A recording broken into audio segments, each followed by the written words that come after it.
Welcome back to Defender Resolves First.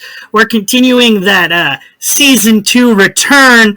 Joining me, who is Tommy Elliott, which I probably should have said, but you've listening long enough now. I guess you know who I am. It's me, Tommy Elliott, two first names, like the Batman comic Hush, which came up in the Discord just today, if you weren't around. My co-host, this was a really long, rambling introduction. You can tell we're out of practice. My co-host, Michael, Sidious256, Mr. Big Mike, say hello. Hey, how's it going? How are we doing today? Hopefully Yeah, we're living the dream, you know. We're excited to be back recording episodes, getting back in the swing of things, and that's what we're up to. Yep, well, in our time off, I found out that I can read. So here we are, back at it again for another episode where I'm on time. We're going to call this, hopefully, a catch-up episode. Sorry, for those of you who may have listened to the last podcast, it turns out I can't read. So, great turnaround here. This is going to be our catch-up episode. We have been gone for far too long, in my opinion. And I think John's as well, but life gets in the way of everybody, as anybody else knows. So we're hopefully rambling ourselves away and rounding it up. Absolutely. I mean, for those of us listening, you probably know of us through the Discord. Like, we've probably spoken before. If not, hi. Drop me a line on the Discord. Love to talk, love to chat with people. Also, we have the email, defenderresolvesfirst@gmail.com, so shoot us email if you ever want to chat. But Mike and I are perennially busy. First of all, Mike is an overnight respiratory therapist, so his work hours are pretty much the worst. So we work opposite work hours because I work at Barnes & Noble. I do ordering. And then Mike takes more travel trips than anybody I know, and second to Mike is me. So Mike was gone for a really long time. He was at a wedding in Mexico. Then I was in Florida. Then Mike was gone. Now in 2 days, I'm leaving for New York and Cape Cod to finish writing my book. I'm going to be gone for 2 weeks, come back to work for a week, and then Mike and I are off to Gen Con. So if we didn't get this episode recorded tonight, you weren't getting an episode. I'm sorry, John. Can you repeat two words that I think you heard in there? Was that Gen Con, baby! 2022! Gen Con, baby! So excited. We are going to be there. It's going to be Yes. I am so If you're going to Gen Con, please come find us and say hello. Please, we want to see you. We might even have some Defender Resolves First goodies. We just may. It's possible. So we would love that. We would love to hand these out. We would love to see everybody. We hope to hear from everybody. And we just love the thriving community that is unmatched. Yes. So anyways, how about we kind of get back into the swing of things and talk about some wonderful stuff. So where we left off last time in what I would assume we call a non-book club episode, I believe, was Redemption. Yeah. Obviously, there's been a couple sets that have come out since then, so why don't we start off with Hell's Kitchen? What do you think, John? Man, it's been so long since we've had an episode. We haven't even talked about Hell's Kitchen, a set that is going to be featured, I would guess, pretty prominently in the tournament coming up. That's the Summer of Legends 2022. You heard it here first. Actually, probably not. But, yeah, Hell's Kitchen, in my personal opinion, slaps. I love that shit, bro. I can't agree more. I think there's I think you and I might have something in common in which we found one of our favorite characters in this wonderful set. Oh, yes. Big time. That's right. That's right. You know what? Daredevil is just way too fun to play. I don't know anybody who doesn't have fun. I'm going to be honest with you. I even played against a Sherlock the other day. It wasn't like, like where it was like drastically, oh, I'm going to win this game, but it didn't feel like, oh god, I'm playing against Sherlock. He still had fun. It's the character. It's what the character does. It makes you just have fun. Daredevil rules. That's my new baby. Sorry, Drac. If we could get a meme from those listening, perhaps, of Andy dropping Woody, I don't want to play with you anymore. That's me. I'm dropping Drac and I'm going to Drac or Daredevil. This is my dude now. This is my new toy. This is my new favorite. I love him. He is so fun. Yeah, you can't beat the fun factor of him. No, you can't. And he gets paired with Bullseye and Electra as well. Um, I think personally, coming off, Electra's going to be very high tier. I don't think that's going to be a secret. I think most people have figured that out by now. I think the question's more so going to be how do you play against Electra? I think more than how do you play Electra. So I don't know. I don't know how you feel about that. What So do you think? I have been out of the. So not only have we not been recording, but as a symptom of me not recording and needing to stay up to date, I have not paid a whole lot of attention to like the meta, the competitive scene. I haven't played since Team League ended, which, by the way, next time Wandering Caretaker runs a Team League, if you're listening to this, flock to signups because that is such a cool format. And maybe Mike and I can talk about that a So little bit much fun. more later in this episode. But So much fun. I haven't played since then, and we weren't playing with the Marvel characters yet. So I haven't done it. I didn't do any of the ladders with them. I haven't paid super attention to what everybody's talking about. All I really know about Elektra competitively is people are frightened of her, and there is she has her own thing where like she dies and comes back and eliminates your hand. But I don't know the specifics of that. I feel like you do because you pay a little more attention than I do. Yeah, essentially you just do the double mesmerize, and then that turns into the what you want is 3 or 4 cards. You want the 2 mesmerizes in optimum, right? And then you want the two. I forget the name of the card. It's like the fist card where the hand you may kill your own character, and then you gain an action if you do for the 1 value health. So you surround the opponent, double mesmerize because you gain actions when you're resurrected. Take out their defenses, hit them for the threes, and then maneuver back in because you still have 2 actions at the end of that because you keep gaining actions, and then you do it again. So essentially, if you do this right, they ran out of defenses. You were able to get all 4 of them on the board near each other where they can reach. That turns out to be 12 damage right there in 1 turn. I mean, that's the most optimum play, right? And then you still have an action left at the end of that. So yeah, you have no sidekicks, but you just got off 12 damage. I think that's worth all 4 sidekicks if you Oh ask me. I man, mean, that'll wipe almost that's everything. pretty dirty. I did see. Yeah. This was a couple of days ago. I might have been freaking out if I hadn't read like a few days ago. Wandering Caretaker had said something to the tune of, um, I tend to skim when they get into really like big analysis now because I'm not super familiar with the characters yet. But he had said something along the lines of, "That's optimal play, but you can't bet on it," Exactly. or something like that. Is that accurate? Would you say? No, you can't, because I would actually vary bet on that. There's games where I've played where the mesmerizes were on the bottom of my deck as Electra, and I just weren't able to get to them before I died.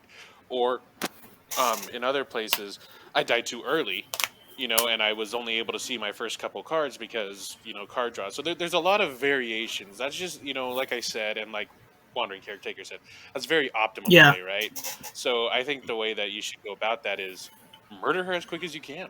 Um, just try to make it so that she can't get what she wants, right? Like that's the whole point of this game is don't let your opponent get to do what they want in a Yeah. sense. Just don't try to let it happen, as best you can. Try to So are keep it people fun. saying she's going to be so high tier because of the resurrection mechanic? Like if you wait long enough to revive, it's a game changer. Is that kind of the deal? Oh yeah, absolutely. I think personal opinion again here. If you wait too long, she's gonna have a very large deck because she's gonna go through her whole deck, and then she's going to die, and then she's going to come back with her full deck Right. reshuffled, right?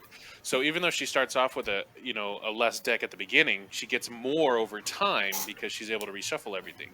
So I mean, I'm echoing what a lot of people have said, which is if you're Electra, you want to die to exhaustion, right? Like you want to exhaust your own deck because then you have exactly what you should want in your hand when you die, versus letting somebody else control your death early. It's not there. I mean, I have seen like those weird cases where it's like, oh, I have exactly the cards I want to die right now. I have my 6 attack that does 3 damage to myself, and I'm at 3 health. I'm gonna go do it, even though I still have 6 cards left in my deck. Like you're just going for what's optimal for you at the time against your opponent, and that I think that's going to be a lot easier to figure out than it is going to be to figure out how do I beat Electra. There are just some matchups that just it's insane. Like the Electra Sun Wukong matchup, it seems like it's a hard counter against Sun Wukong, which everybody thinks melee character Sun Wukong should do amazing against. it's quite the opposite. um, so there's a lot to go through. Well, what She has one of the best just defenses in the game. So what can thinking she do? about that the Wukong thing. Would you say the community is reacting well to that, or not so much? Because I just remember everybody freaking out about Wukong, and like there's still some concern out there. Like I'm not trying to brush that on like under the rug or anything, but like just the idea that if you're a melee character and you're going against Wukong, you may as well not play. So are folks happy that Electra is a melee character that's taking on Wukong, or is there kind of a sense of like, well, if she's that strong, it's probably a problem? I think she still has her. I think what Wukong's thing was at the time there wasn't many characters who could do anything to him, right? Mm-hmm. Like it was really Yananga. Even the Robin Hood's more 50-50, but Elektra just gets pooed on by Daredevil, in my opinion. I think there's a couple other characters that do that. But if memory serves, Wukong wasn't really complained about nearly as much until after that Rumble tournament, Mm. right? Like that's when people found out like Mary and Achilles can't do much to him, and then Bigfoot doesn't do much. So because we never got to see that tournament play too much, it wasn't like insane. But I feel like it's under the radar a lot more in the sense of people complaining about it, but we'll find out with time. I mean, there's going to always be, I don't care what community you're in, there's going to be somebody, right, who says this is absolutely Sure. busted. Why are we going against this? I think that that's normal. I think it's healthy for the community to have these people voice their Yeah. opinions too. Um, it's what can we do about it? And as time goes on, I've always said the more characters they release, the less of these outcomes you see. So what are you going to do? I mean, is Sherlock top king? Yeah. Probably. But is there people who can beat him right now? Yeah. I mean, Absolutely. it comes back There to are. you bring up Sherlock, and that's like kind of the great conundrum to me is the idea of Sherlock is the ceiling. We've had Brian on the podcast before. Brian from Restoration Games. He's one of the game designers, and he kind of said like the big three or something that's it's a good ceiling for them when it comes to design. And then the flip side of that is like if you have somebody who comes out and beats Sherlock, what do you do? Do you like as a player you're like, oh finally I can beat Sherlock, or as a player you're like, oh my god, if this guy can beat Sherlock, like who can beat him? What's the design philosophy there? So it's always interesting to me to think about that when new characters release. And speaking of that, if I can Mm. segue, Oh Bullseye. man, you love that guy.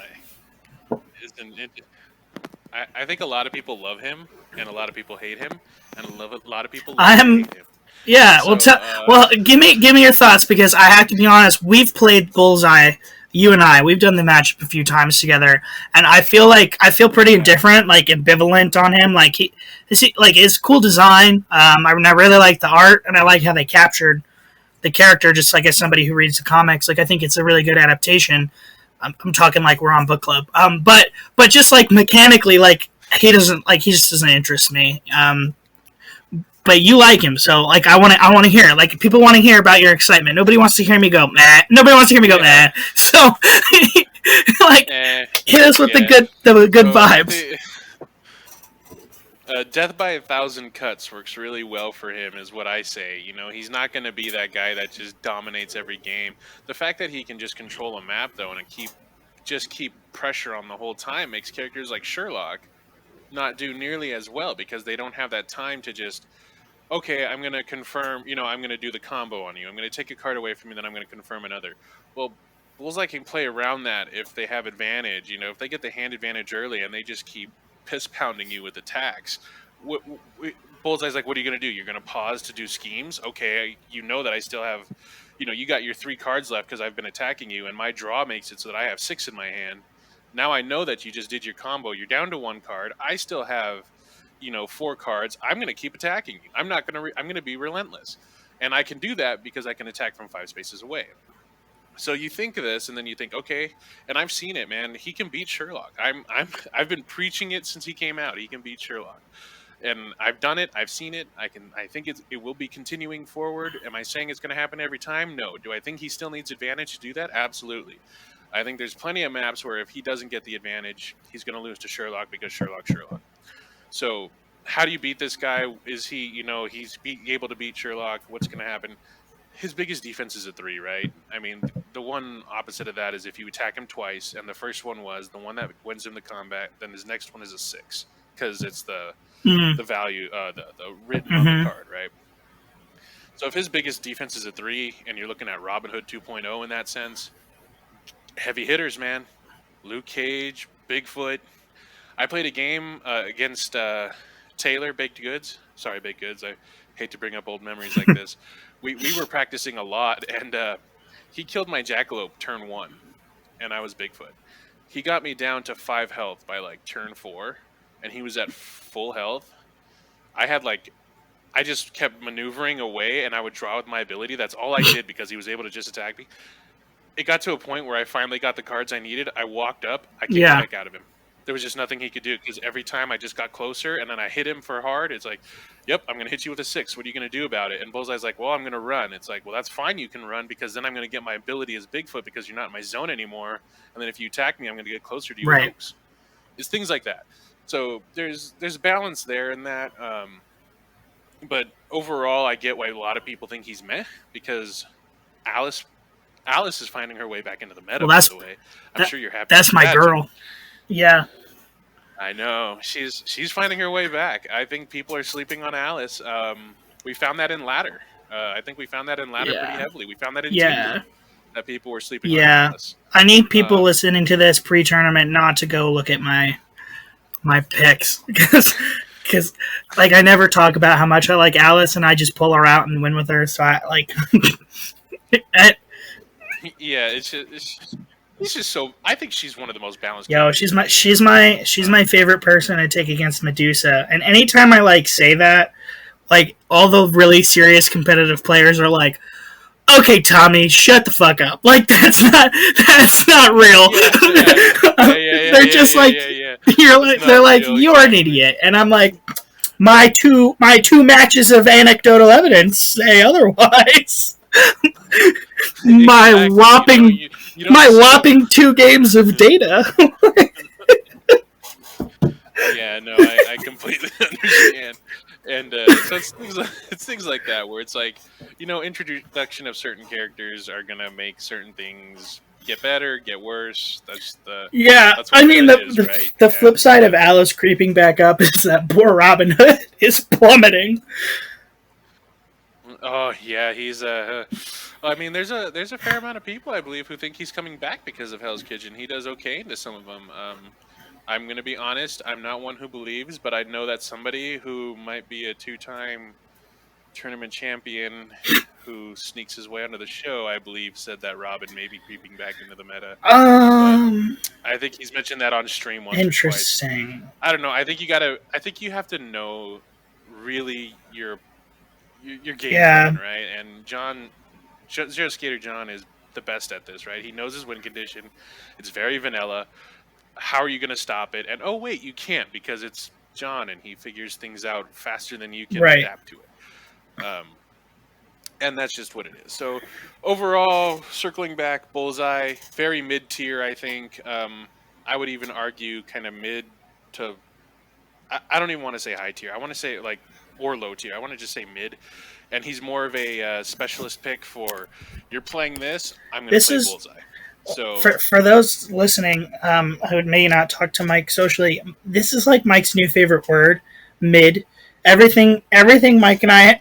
it's like everything we do lately. Like we went and saw Thor: Love and Thunder together. No spoilers, but we went and saw that last week, and the movie ended. And I looked over at him. The credits were rolling, and I was thinking that was pretty decent. And he just looks at me and he goes, "Mid, so mid." Yeah, just that's exactly what I did. And then I think no spoilers. The after credits scene, I said that makes it high. The after credits scene and then I woke up this morning to a text from you at like 3 a.m, and you're like, "Miss Marvel finale mid." Okay. I have my own hate for it, but overall, I think you're right. Take away what makes me angry at the episode, which shouldn't make me angry in the first place. That we're not a spoiler chat about Marvel things, so we're not going to say what it is. But I think all in all, you're right. Of all the Marvel shows, this had the best Well, finale, it's and I was really worried about how it I'm circles everything. But I think it did a fair job of you like guys ending always it. make fun of me because I just like everything. Like, well, like True, we just go watch true. movies. We watch like utter crap, and I'm like, I thought it was okay. It Yeah, wasn't that bad. yeah. I Morbius. mean, more. I Yeah, mean, you guys are all such babies for Morbius. Like, it was fine. It was whatever. it's not It was. Morbin time, It's bro. It's Morbin not time Morbin on the time. Defender Resolves first podcast. No, it was fine. Morbius was fine. Most movies, if we're all honest with ourselves, they're just fine. They're like a fine way to waste 90 minutes to 2 hours. I'm just a little tired of like everything being the best or worst thing in the world. But like Miss Marvel, I thought was the first. I was getting to a point. Miss Marvel was the only MCU show so far that I thought had a good ending. So like as somebody who likes everything, I have been like just monstrously unimpressed with these MCU shows because every time I get hooked, I'm like, oh, this is pretty good. This is pretty good so far, and then the ending comes, and I was like, oh man, that was to quote Mike, that's pretty mid. Just they Mid. like none of them have had a good ending. Like WandaVision was so good, and then the ending was just not hot. I really, really disliked Falcon and the Winter Soldier's ending. I super disliked Loki's ending, which is surprisingly like not a popular opinion. Everybody really liked the Loki ending, which I thought that I disliked it yeah, strongly, like but we're like together on this. But you're right. It is a like bit. Loki's apparently the best ending or like the best show MCU's put out, I and didn't I even think like so. the show. Oh man, yeah, like you had two really good starting episodes, and then as soon as he and Owen Wilson split, I stopped liking it that much. And then the ending of the show was like a really great chapter of the Marvel Cinematic Universe, but a pretty terrible finale to the show I had just spent 6 weeks watching. Hawkeye I loved, and then the ending was what it was. Yeah, so this was the first. Oh, and don't even get me started on Moon Knight. We already talked about that on the podcast. What a downer. Yeah, so Miss Marvel ending, the first one that I liked, I thought it was pretty good. And then you and I had a disagreement about one reveal in the last 30 seconds of the show. So if you're watching and you've seen the show, I like the reveal in the last 30 seconds, which is probably a surprise to no one because I like everything. And Mike did not super care for it. So perhaps we'll talk about that when Teen Spirit drops and the Miss Marvel unmatched character Sure comes will. out. We sure will. And with that, I think maybe we should just move on from Marvel completely. And we kind of got off track for a second, but you know what? That's all right. So why don't we move to our next one? What other set happened to come out this Yeah, week? so after Hell's Kitchen, another set dropped that will also be featured in competitive play moving forward, and I think it's in the ladder right now. And that's the new Jurassic Park set, the T Rex versus Sattler. Sattler. I just pronounced that terribly. That was a complete butchering of that name. Yeah, you know, out here we read just Yeah. fine. Anyway, we're very mid in our reading sometimes. So the T Rex. I'm gonna start there. um, I'm gonna be honest. So if memory serves, I could be wrong on this. This set was originally supposed to drop a Oh long yeah, time like a ago. really, really long time Um, ago. I mean, this should have been here if I'm remembering correctly, like before any of the Marvel, before Battle Legends Volume Two. Um, yep, that's what I yeah. was getting at. Yeah, all that Oh stuff. my, And I was Mike! Look who just came to say who's hello. that? I, my wife Oh, and I just adopted kitties yesterday, and Obi-Wan, this little gray guy, just came to say hi. All right. So sorry, my cat, my new kitten, Obi-Wan, who we adopted yesterday along with his sister Anakin, he just stepped on my laptop and ended the recording. So we're back. I'm pretty sure we left off. We were talking about T-Rex versus Sattler, and we were saying, yeah, the T-Rex was supposed to come like a while ago, and before BOL it's two. before, and she's finally here, and we're really excited. Yeah, I thought that coming out in that time frame, sometimes these characters seem kind of lackluster. Like for instance, you look at King Arthur, and he could feel lackluster, right? I thought that would be the same for T Rex, big bulky character that could do a lot of damage if you get everything off, and probably just can't reach or whatever. Whatever the case may be, I thought was going to be lackluster. I'm completely wrong. I'll admit it. I'm not even close to being right. This T Rex is a monster, and pun intended. Like it's a dinosaur. I'm getting Tyrannosaurus wrecked when I play against it. Like it is not a good day. I don't know. How do you feel, John? Yeah. So I haven't, in my experiences, like she hasn't run me over yet. Other than when our friend Antonio has played her, he really likes her. But just like me, I was kind of surprised to see this past week everybody talking about what a beast she's going to be in competitive. So obviously, what I'm doing with her is not working. Like, that ain't it, Chief. yeah, no, that, like Cheyenne, my wife, was so excited because she loves Jurassic Park. It's one of her top five favorite movies. It's a comfort movie. So I didn't. She pre-ordered the set and made sure to get the Malcolm Mini because she was just so stoked. And then yeah, and we played it, and she played the T-Rex 3 games in a row, and I was Sattler, and I beat the T-Rex pretty handily 3 games in a row, and my wife is not somebody who likes losing, and she's especially not somebody who likes losing, like, that much. So, I haven't played her since that happened. Fair So, enough. yeah. Fair enough. So there was some hurt feelings there, but she just had the worst card draw in the world. I don't think she saw defense either game until halfway through her deck. Yeah. So Yeah. I was more impressed, and it seems like this is not the community's opinion, so correct me if I'm wrong, but I was more impressed with Sattler. I was like, yo, this girl's going to be a beast. She's wild. I think she has a very, very strong set. I think her main problem is she has no feint bait, really. I mean, she's got regroup as a feint bait, right? But there's nothing that can be feinted that makes you go, shucks, I fainted that. Like, almost every one of her cards she uses has a decent ability on it, right? So, and also her values aren't terribly high, so it's not like you're getting hit with a 5 or a 6, and then I fainted a 5 and a 6, so now I'm taking X amount of damage. It's like, oh, I'm only going to take 1 or 2 damage right now. I don't even know if she has many 4s.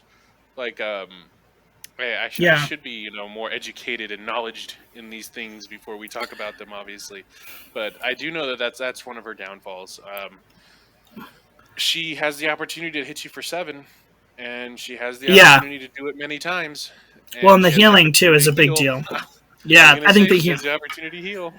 the healing is a big deal to me. The thing is that, like, just on a personal level, it's just like aren't characters that really interest me. Like my wife loves Jurassic Park, but I could give two craps.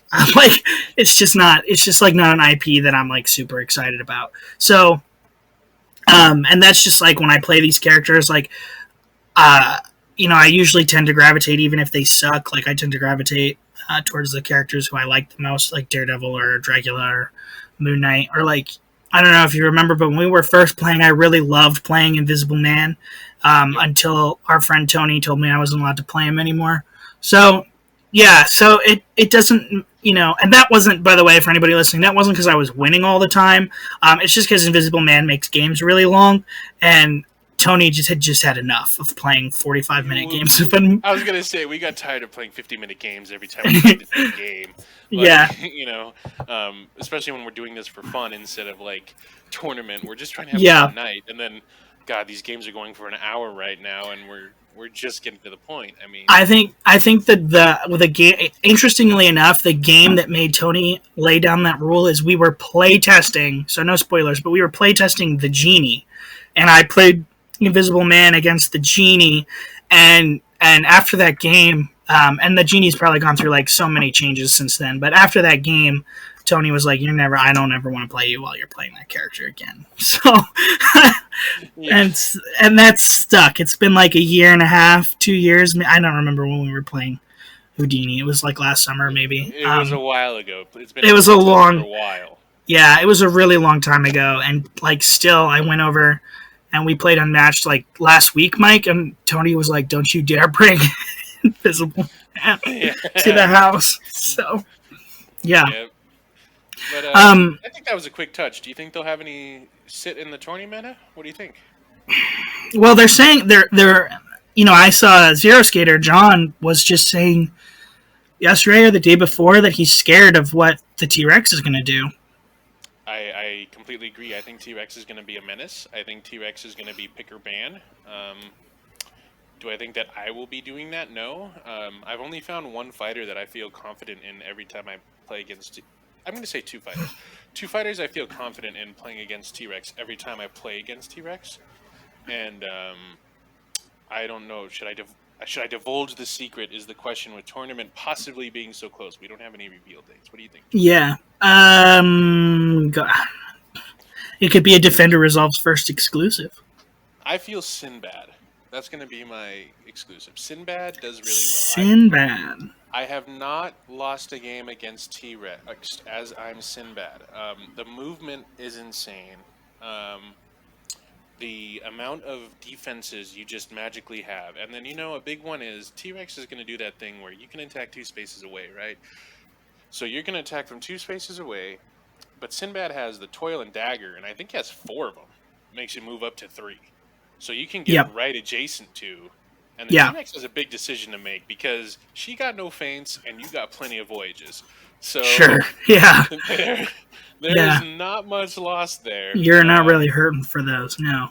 Yeah, and really, I just haven't ever felt like I'm gonna lose this game. I think the closest I came was against Unexplained Person, just because I don't know if they want to be revealed or not. As a person who was bumping me for tourney, um, closest they came, they pulled my voyage home immediately with the random discard, Yeah. and then they pulled the heal card.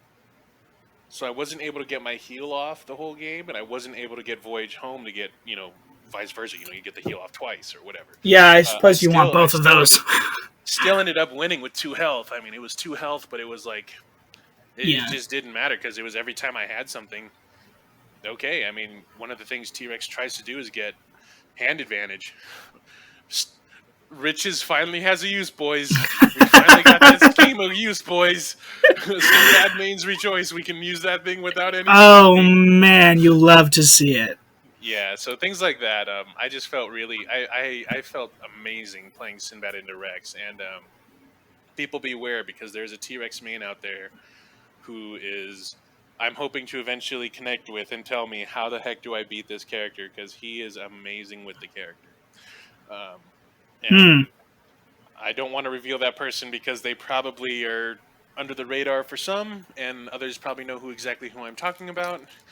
If he's listening, I hope you know that I'm rooting for you in this tournament if you can get T-Rex. So Wild. Okay. that's really it. What else can we say about this set, really? The map is probably the best thing it brings. Oh, Medusa's beautiful on that map. It's like I really like it. Right? Like, It's got no gimmicks. Yeah, no gimmicks, and it's like kind of tight in a sense, but it's also really tight. Far enough. Mm-hmm. Yeah, and also just far enough. I say like it's Yeah. got that cool loop, so you can really do some damage there. Map is really nice. I think very underrated map. I think people are glossing over it.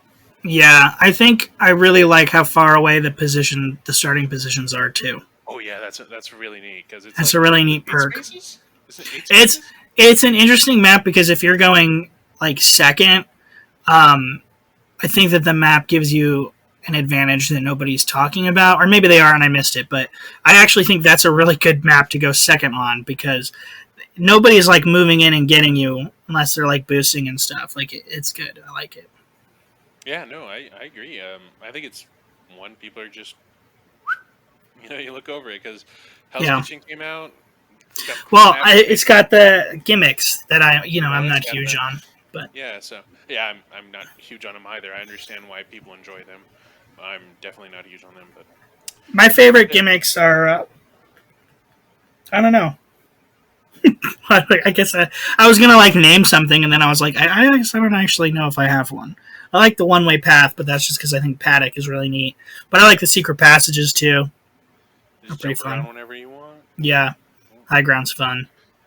All right, and as far as Sattler goes, I am not 100% certain if she's going to fit into the meta at all. I'm actually very interested. I don't even want to give a guess if she is or not because I can see it going both ways, and I'm more of I want to see how it turns out. Well, we're talking about like the meta and how it's going to shift, so I think it might be a good time to bring up that what the meta is competitively and what these characters mean to the meta could be completely redefined by a new format that's coming out for the competitive scene. This is very true. We all may have heard it from our wonderful friend Zero Skater 12 on his wonderful YouTube page. If you don't know, you should be able to look that up. Follow it, subscribe, like it. The Arsenal format. Now, when we interviewed the tournament organizers post Winter of Champions, right, one of the things that I took to ask them was how it felt to inadvertently create the meta. And what I had meant by that is they created Conquest. And the that's the format we use for the tournament, right? And the meta is not based necessarily on the 1v1 of who beats who. It's also based on how Conquest worked, how you were guaranteed to get, you know, 2 out of your 3 picks, how the banning process worked, how leader follower worked. And so when they created Conquest, they inadvertently also created the competitive meta because it's all related to that. Now we have a new format. And so the meta, I think, can shift, or we'll have 2 metas, or maybe just the meta will change and be less format dependent. But I'm excited about Arsenal just because it's completely different in terms of the pick ban. There's no leader, there's no follower. And just to recap briefly for anybody listening who doesn't yet know how Arsenal works, and I will be brief because it's kind of hard for you to follow along, I think, without the visual aid. But essentially, you and your opponent at the same time simultaneously pick 4 fighters, but you do it like you're drawing them into your hand, basically, so that your opponent doesn't know who you picked. So you could be picking the same fighters. And you reveal the 4 fighters, and if there are any mirror picks, they get banned out, and then you pick more until you have a full hand of 4 fighters. So if we each pick the big 3, and you pick Daredevil and I pick Unenga, and we flip, the big 3 are banned. Nobody's playing the big 3. You keep Daredevil, I keep Unenga, and then we pick 3 more. And you keep going and you going until you have 4 fighters. And then in order to assign picks, you're only playing 2 games. It's a best of 2, which already I like more than Conquest just because of the time commitment involved. Yeah, it's 2 games to me is better than 3, at least in terms of like I go to work, like I have a wife, we have like we have stuff to do. So 2 games is less commitment, so super excited about that. But you you know that in 1 game you have advantage, which means that you get to pick starting position and you get to pick map, and then in your second game, or whichever, however it shakes out, whatever order. In the other game you play of the 2, your opponent has advantage. They're picking map and they're picking position. So you assign a fighter from your roster of 4 to your advantage and 1 to your disadvantage. So you're only going to play 2 out of your 4 fighters, and you're assigning them like upside down. So your opponent doesn't know who you're picking when they're assigning theirs. So there's less opportunity for counter picking because you're not necessarily guaranteed matchups. And so there's less opportunity for that. There could be more bans than just the 1, meaning that you guys could both ban the big 3 out of the discussion right away, and then neither one of you has to worry about playing against the big 3. So perhaps we'll see a more varied lineup. And I think we will, because I think once you eliminate the big 3 and maybe Yenenga and maybe Electra, like who you would pick next is not going to be the same people for every player. Like, I don't think the meta is so clearly defined that everybody's going to have the same go-to second 4 pick. Do you know what I mean, Mike? Do you agree with that? I actually agree with that completely. I think everything's going to change. Yeah.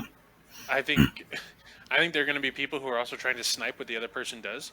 I think there are people who are going to be. I think what you're going to find more so in this tournament is it's not necessarily what is the meta. It's more so what do you think the other person's going to pick, and is that more important than the meta, right? Like Right. you can pick Sherlock, right? Like you could go for Sherlock first. But let's say that you pick Sherlock.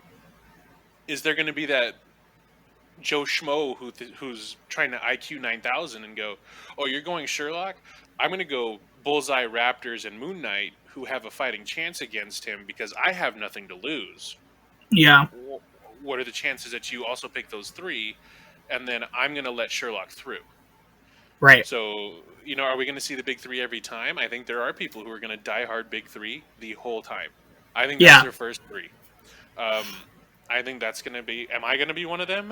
Defender Resolve's first exclusive. I just might be. I want to play against them. I don't want to play against them, so might as well play as them, right? And Yeah, that's yeah. I mean, that's the thing. Like, yeah, if you don't want to play against a character, then you pick them. And you're guaranteed, no matter what, not to play against that character. Because either your opponent also picks them and they're banned, or your opponent doesn't pick them and then you have them on your roster and you don't necessarily have to play them because you're picking 2 out of the 4. You're picking 2 of the 4 that you have. You still have the decision of who you want to play and theoretically who you want to play whether it's your advantage or not. Because even in a losing matchup, you put Sherlock with advantage, there's no really losing matchup, right? Like, in theory, right? Like, that's the theory, right? I mean, Medusa's hard against super high advantage. There's just so many characters that if they have advantage, it's gonna be tough to play against them. T-Rex on Paddock, Bullseye on any small map. Yeah. It's just gonna be difficult, right? I mean, there's just certain ways you just can't get around that. So I think Arsenal Tourney is going to favor the generalists so much, and we're going to see them come out so much, and I'm super thrilled for it. I'm hoping that my guy Dracula gets to shine again because I think he lost a little luster competitively once Battle of Legends Volume 2 came out. I did not have as good a time with him this second tournament season as I did the first go around because I was up against. I don't really like him into Wukong, and I had to play that match more than once, and that's a hard. That's like feel debilitated, right? Like it's not easy, and I had to play him into Achilles, which is winnable, but it's not an easy win. So, he lost a little bit of edge, I think, post Battle Legends Volume 2, and I think that he could gain some of that back in this format if I'm banning out certain fighters right from Jump Street. Yeah,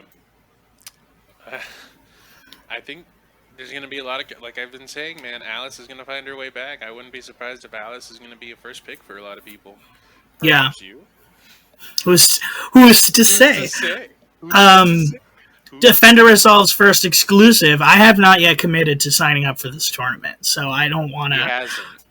Yeah, I have. Yeah, I don't know. I haven't decided. We know for sure there are going to. Yeah, we don't even know when it's going to be, right? Like, we don't know what the timeline is. All we know is that they said it will be after Gen Con and that it'll be relatively soon. Like John has said. TM. Yeah, soon TM. Like they've said it's coming. It's Summer of Legends. They're keeping the branding. I tried to talk them into a new name. They were not into it. They said, and I quote, "We're not changing the branding." So that I get that, and it's like the Super Bowl. But there is one thing, and I'm putting it out there because I want everybody to agree with me and to pester them.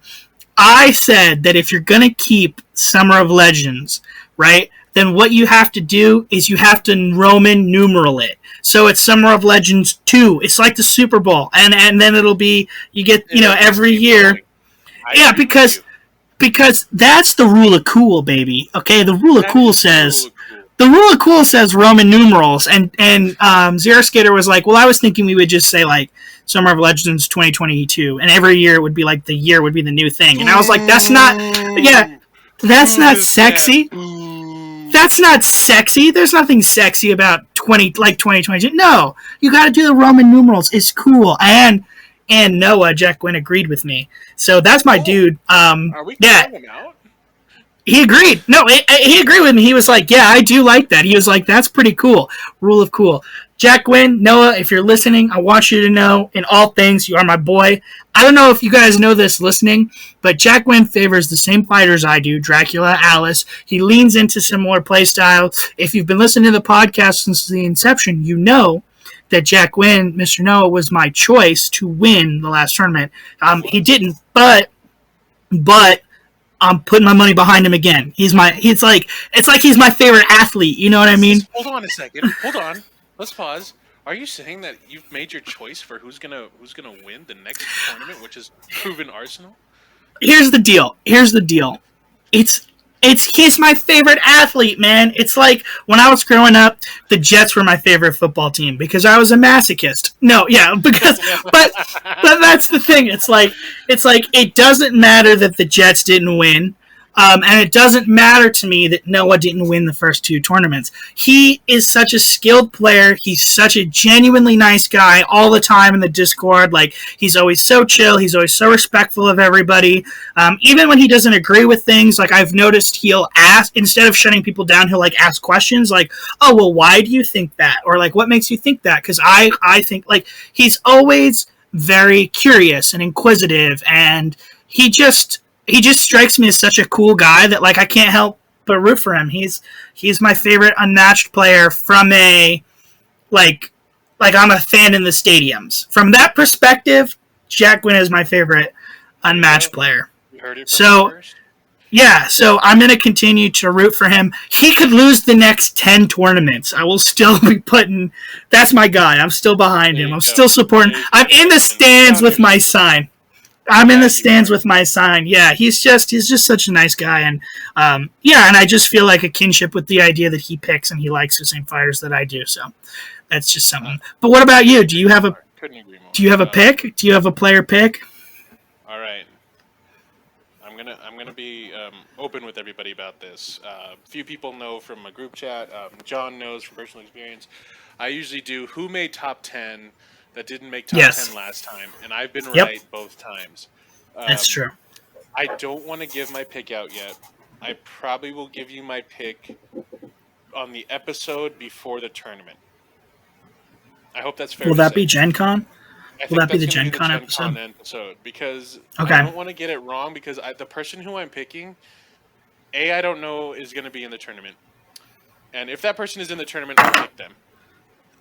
If two... I know who it is. John knows who it is already.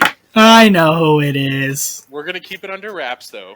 Two, if that person doesn't decide to show up, I have another one, but I think they made top 10 last time, so I don't want to look it up right now. I know who your guy is. We won't announce it yet, though, but I am very confident in my top 10 who didn't make top 10 last time. What a... I'll keep my mouth shut. All right. I won't spoil it. I guess. There you go. Thanks, John. We appreciate it here from Mike. I'll say that I like my guy more. There you go. Let's put it that way. I mean, and then there's the elephant in the room though is we're talking about who we think could win, who we think could top 10. I think that it's still like an 85% certainty that Zero Skater wins again. I don't. Yeah. Zero Skater entering, you got like everybody's chance of winning goes down by like 30%. Yeah, right? I know. It's like Tom Brady's coming again. Tom Brady's coming to play the Super Bowl. Like what's that meme from SpongeBob? We can't keep letting him get away with this. Yeah, right. Meanwhile, he's the guy from SpongeBob who's like, "How many times do I have to teach you this lesson, old man?" That's him to all of us. He just keeps kicking our ass. Yeah. Yeah. Like I just imagine like Darkblade, great friend. Darkblade, if you're listening. Oh, he's great. I like Darkblade. Shot at you in a negative way. Such a nice guy. I want you to know this isn't a negative thing, but it's going to sound a little negative right now. But like Darkblade's coming on this high, right? He's going into it. He's like, all right, I'm playing I'm playing to get into the finals. I'm playing against Zero Skater 12. I just went through this great match. And then John kicks open the door, and looks at him and says, "Time to sit down, Bucko." Yeah, Like, right. just that's how it is, right? Like He's big, that gif of Big Bird kicking the door in. It's just he's just Big Bird standing there, just and God. John was vocal at one point in the Discord saying he might not want to join the tournament because of Oh this yeah, thought of like that we have right now, like what we're saying. Like he still has to though. I think you he got to. he runs I the risk, and I know that this is not fair to put on him, but I think he just runs the risk of people in the community delegitimizing the win for whoever else wins, because they'll be like, "Well, right, yeah, you won, but John wasn't playing." So exactly. I know that that's not fair, but I also think that that's gonna happen anyway, like whether He it's can be fair or defeated. not. He can be defeated. We've seen it Yeah, in anybody the can. first Yeah, tournament, right? We've seen him yeah, lose once or twice. It's anybody and can once or lose. twice being probably truth, like twice maybe we've Yeah, seen him lose. But um, the truth of it is, I think you're right. I think I can't imagine this scene without it. I personally felt an honor getting my ass kicked by him last yeah. tournament, and And I mean, the other thing is, like, we're not playing for $10,000. So if John wins 8 tournaments in a row, like, honestly, who gives a shit? It's not like he's taking anything from anybody. You know what I mean? yeah, Like, yeah. yeah, No, like, I agree completely, and I think it feels like when you beat when the inevitable happens, right? Like law of large numbers, it's going to happen. He's going to yes, lose, right? It might have yes. already passed us in that law of large numbers, but if it when it happens again, imagine the feeling what everybody is going to do when he does lose. Everybody's going to flip out. People are going to think the craziest thing just happened. It's going to be the headline of the week. The Defenders It's gonna be a Resolve big First deal. podcast is going to need to immediately start recording Yeah, and talk we're gonna about have to what do a just special happened. episode. We're going to Special have to do a episode. special episode. We're gonna have to get the hat chatter on. What happened? What happened? That's Raid it. boss down. Raid boss Yeah, down. that's Like, it. It's gonna be a huge deal, man. and I think he needs to keep going for that. I think everybody wants him. I don't think anybody took him. He meant it in a serious way, but I think every single person. I don't think there was one person who told him, "No, you should leave Yeah, because you're I correct." think everybody Everybody wants wants him in. to beat him, but nobody wants to not play him. Does that make sense? That actually makes perfect sense. I Yeah, enjoyed playing. I got my I love I playing got John. handed to me. Yeah, Like it yeah. wasn't close at all. He literally could have taken, I think, 2 undefended hits at the end of the Bigfoot Bruce game, and 3 undefended hits at the end of the Medusa Bruce game. He still would have been safe. Like that's how wide the margin it was. But I it I is what it is. watch my match with him from the first Summer of Legends tournament. He has it on YouTube. I watched that back like more times than I'm willing to admit, just because like I had a lot of fun playing with him, and we have a good rapport, we have a good back and forth, so it's fun to relive that. But B, I just learn so much like every time I watch, because he's just such a good player. It would be a He shame for the is. community not to have him, because He while is. he's winning, we're learning. So I mean, he's teaching us all while he's playing. So I think it would be a shame if he wasn't to play. And if you didn't know, he just came out with some awesome merchandise, which everybody listening should probably go check out. I know he has it pinned on his YouTube. Yeah. I'm unsure if he pinned it in the Discord or not, but I'm sure you can reach out to him on how to get to it.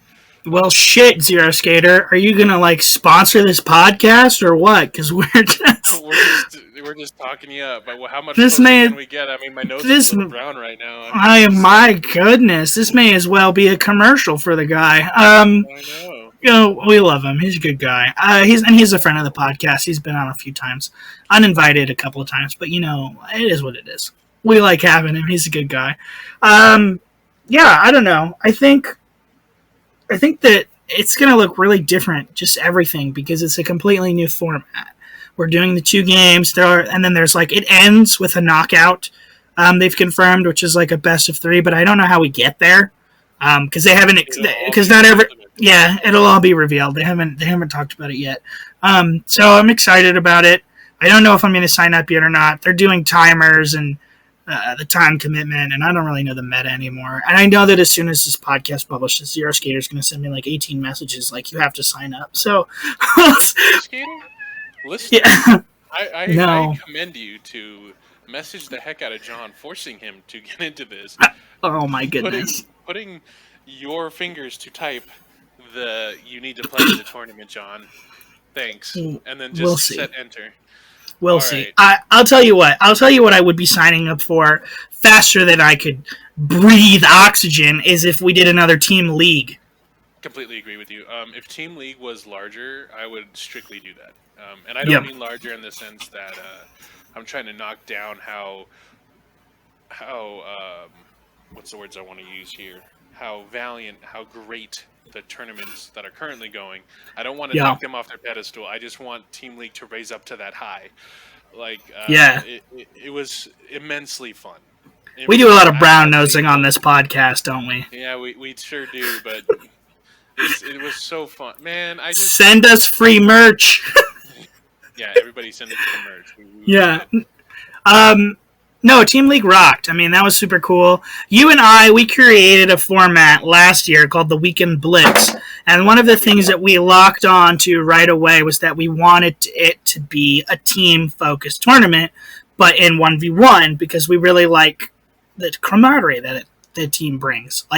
And so Wandering Caretaker took the team aspect and just blew it up and made a really cool format that was a lot of fun. Mike and I, we played the premiere trial of it. I was the team captain for the Radio Raptor Resistance, and Sojourn was my vice captain. It was super cool having him. But Mike, that was just dope. Do you know what I loved most about it? Tell It me. was literally, hey Mike, you're gonna play this character. Oh, cool. You're gonna play against this character who's played by this guy. Awesome. You just go do that this week. Yeah. Oh, seems legit. There was no Yeah. thinking. There was no. It was so good. It was just Yeah. It was so free flowing. I can understand Yeah. a captain having a little more. Oh yeah, it was a little different. It was a little different than your experience. Yeah. And then in the But second, not unpleasant. yeah, I would say that's what I was going to get at. Yeah. In the second one that we ran the two. Everybody on the team was supposed to go through and do the captain role for a week, and then I did it for 1 week, and it wasn't necessarily unpleasant by any means. You just have to be okay with accepting the fact, hey, if I gave even if you picked characters that were completely wrong, it doesn't mean that the matchups are going to be terrible because you don't know what the other team's picking. So it's just you're putting the pressure on yourself rather than just realizing it is what it is. So yeah, for those listening who didn't get to play Team League or maybe join the Discord after Team League was done and so don't know about it, basically you're on a team of 7 people, and you're you have boards, you're slotted basically 1 through 7. So I was the team captain and I was board 5, right? Because you were board 4, Mike. I think I was one above you. Yeah, I think I was. Yeah, so you're board 4. And Sojourn was board 1, right? So it's ranked basically based on your past competitive play. And all it really means is that for the entirety of the tournament, I was playing people on other teams who are also board 5. And Sojourn was playing people on board 1. So you're basically the whole tournament, you're 1v1ing people who are of an equal skill level than you. It didn't, the board thing is really about just the matchups. But you have a team captain, so I was the team captain, and once a week I went into a draft with another team captain who we would be playing the week after, and he and I would take turns one again, 1-to-1. We would draft a lineup for our fighters, and then one would get banned out, and so then I would have 6 heroes. He would have 6 heroes. And then we would pick boards and the maps, and we'd assign them to the boards. So I knew going in, for example, that Mike was on board 4 because that's his role. And so I knew who was on their team board 4. And so I would be okay, after seeing who the fighters were, but not knowing where they would go, I had 6 fighters, 6 heroes. And let's say I knew that I wanted Mike to play Muldoon on my team. And Mike had starting pick that time. I would be okay, well, Muldoon, or I would just say board 4 is going to be Memorial, right? For example. And then basically when you're all done, you go back to your team as captain and I say, hey, here are the maps that you guys are playing and here are the available heroes. Here's who I thought you guys could play. Now you guys tell me if you have any strong preferences. So it was just great. I loved all the communication with the team. I love that we did practice matches. I love that we did strategy calls, because the thing about Conquest, and I'm assuming Arsenal will be the same way, there's a camaraderie to it, of course, but at the end of the day, like Elliot, for example, Diddley Squash. We've had him on the podcast before. Like he and I played in Summer of Legends. I beat him, and then we did weekly scrimmage matches together. The thing about that is it's super fun and it's great, but like we're still competing with one another in the tournament. And in team league, you're not competing with your tournament or against your teammates. Like you're all on a team together. So when you're doing practice and scrimmage matches, there is a different energy there. It's not like you're going to be like, oh, well, next week I might be using these strategies against you. So I just really liked the camaraderie of it. Exactly. It was really well. I hope that we can somehow convince our wonderful friend Joshua to expand more on that and see what we can eventually work from that. So I gave that my biggest thumbs up. Two thumbs that's way up. my favorite organized like play I've done of Unmatched so far. And I get why Joshua took a break because he ran it. Excuse me, he ran it all by himself, and now they're preparing for the new tournament. So like I get why there's a hiatus. I totally understand, and I also agree that Team League should not be in the way of the two major. Yeah. As far as we know, the major tournaments that happen per year, as we know of as now. Yeah. So that's about it there. I mean, and it's also just like to anybody listening, the cool thing is just like these tournaments, we have the two main ones as we call them, but they're the main ones just because they have Restoration Games like backing them, and everybody, like it's the one that hosts the most amount of signups, but anybody is free to like do a tournament. Like Mike and I just ran Weekend Blitz last year. Cosmic Zap right now is running an Arsenal like pre-tournament season that he just decided to do. He was just like, hey, let me get some signups for this and everybody can practice Arsenal. And like anybody can do that. So, I encourage that. Tater Tots, he did a fan deck contest or a fan deck tournament, right? He ran one of those. Yeah, I think there was the Deadpool too, right? Yeah, and Calvin ran the Deadpool tournament for fun, which was pretty cool. I did that one. It was pretty silly, but I like just supporting all these like community-led endeavors. So I would just encourage anybody. I mean, the ladder is something that Frank and like threw together, and with Chad and with John and everybody. Like, we have a big growing community. I've noticed that Marvel has really expanded the amount of people joining the Discord. I don't think that'll change. There's more Marvel cut sets coming. So, yeah, I mean, it's not like we're starving for content right now by any means, or like we're not starving for like events or anything like that. But I would say like once every other week, I do see somebody in the discussion say like, well, why aren't we doing tournaments like this? And the answer to that is like, you could be, like you could do it, be the change you want to see in the world. And I don't say that like to be snippy. Like I genuinely mean like, no, you should do it. I'm not being an asshole. Like, well, why don't you do it? No, you should. The community will rally behind you, and they have for all these other cool events. So it happened with Weekend Blitz. We weren't sure how many people were going to want to do it. Yeah, and we had to turn people away. We had to turn people away. Yeah, we should run another Weekend Blitz soon. One of these days, we just might. I think the hardest thing for us is always finding time, right? But it is. Everybody knows. If anybody else wants to run it, we have the format out there. Yeah, I have it. We have it printed out. It's out there. If you want to run a Weekend Blitz, do it. We could send you whatever you think you may need. Yep. Any tips we have or things, and I know that we need to eventually get behind more on that. If we want to do it again, we have to rerun some points. Because I was thinking. I hesitate to say this out loud because we're being recorded, but screw it. I was thinking, wouldn't it be fun if we randomized the points for Weekend Blitz, since it's supposed to be so wacky? Like, what if Sherlock came in at like 1 point and Medusa was like 3, but then out of nowhere, for like absolutely no reason, like Angel was worth the same amount as Sherlock, or like Dracula was worth 5 points or whatever. Just like, I thought it would be kind of funny if we just like completely randomized it and went like super nuts. Yeah, I mean, it could be fun. That's it, man. Like, the thing about Weekend Blitz is you're playing for fun. There's literally no prize attached to it. So we should eventually make a prize attached to it. That's what we need to do. We need to make a prize attached to it. We'll figure it out one day. Yeah, we'll design a trophy that says like Defender Resolves First presents like the Weekend Blitz. The Weekend Blitz. If anybody has ideas for what possibly would be a great prize, let us know. We're always open to suggestions. Maybe one Yes, day we can rally something together and then get that prize that everybody wants. So, would or be may fun. want. Um, yeah. So I think that's about it there. Wow, we talked a lot about a We lot of talked stuff, about a lot Mike. about stuff, but yeah, I mean, I think this is a good time to wrap. What do you think, Well, yeah, I mean, we could talk about what's next for us because it's something I'm really excited about. Gen Con? We're going to We're Gen going to Con, Gen Con. baby. Yeah, I'm Uh, going to play in one of the tournaments that you guys are running. Mike is working with Restoration Games at Gen Con, aren't you, Mike? I sure am. I'm going to be at every tournament as well as the booth once in a while. I am sure. Restoration, as you know, has its That own booth. Get to meet the wonderful creators of the game. I believe everybody shows up to this one. This is the large show. We hope to see everybody there. We yeah. hope that you please do stop by, say hi. Everybody knows me as Big Mike. You'll find out why when you meet me in person. Um, Yeah, everybody calls me Small Tommy. Small Tommy. There you go. Big Mike, Small Yeah, Tommy.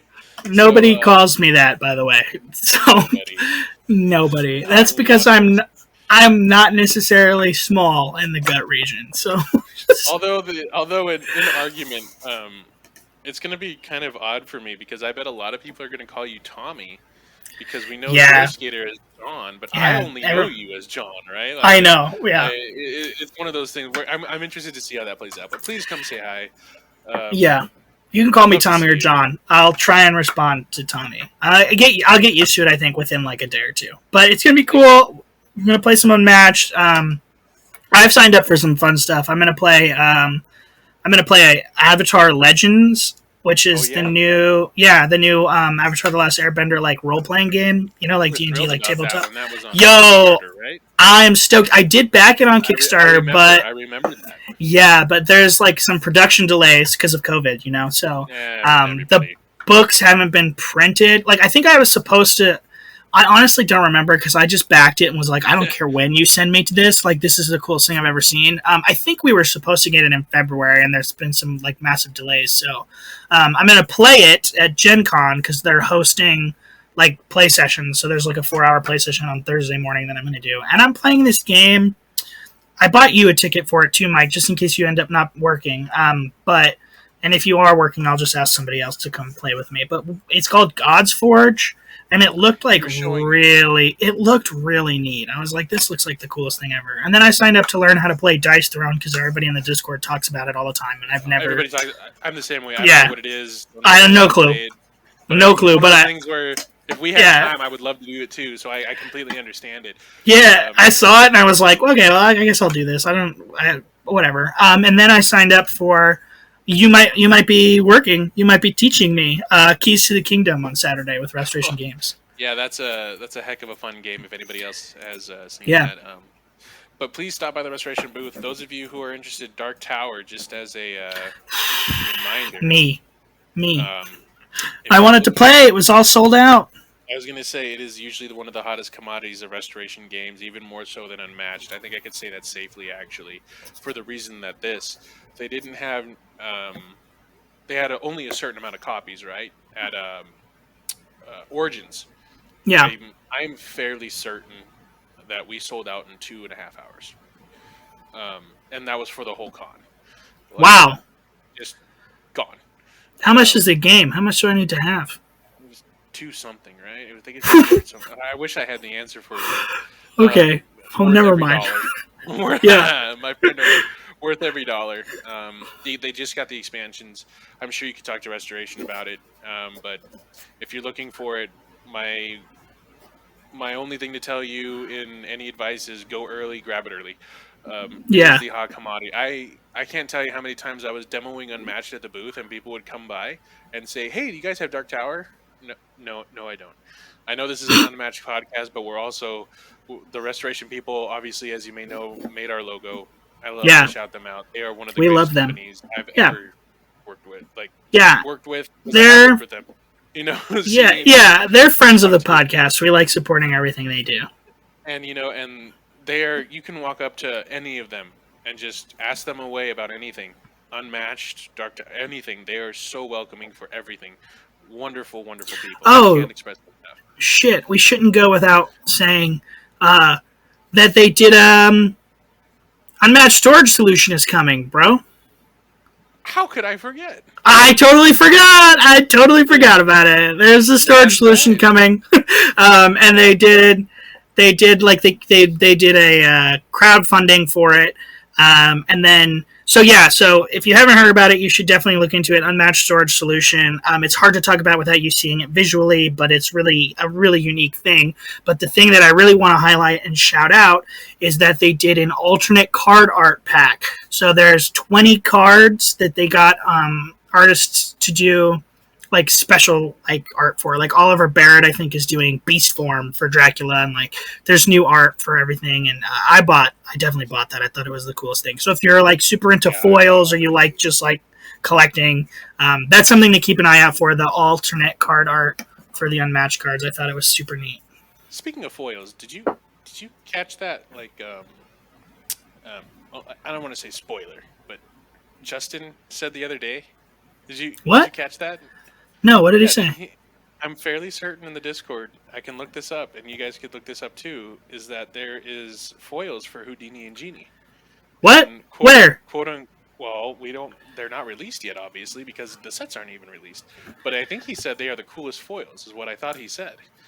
And my collection will be incomplete unless I have them.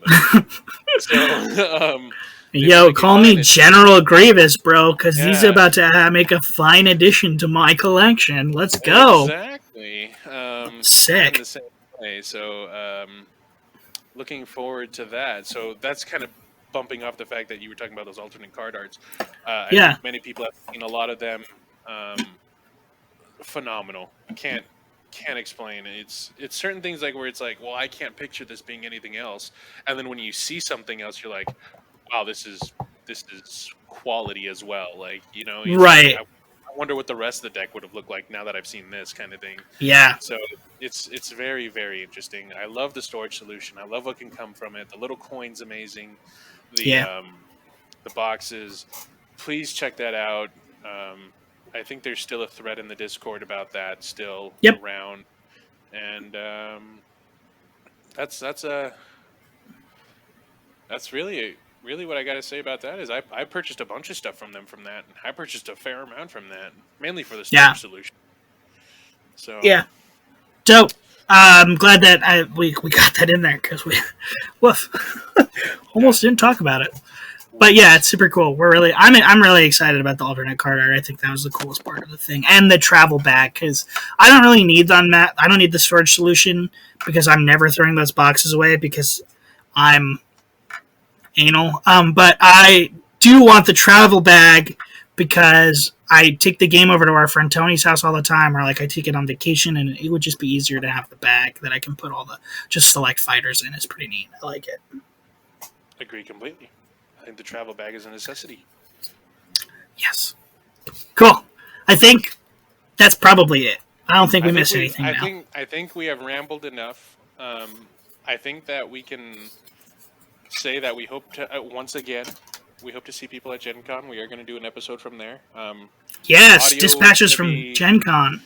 Audio could be rough a little, fellas, because we are going to do on-the-spot interviews, I feel like.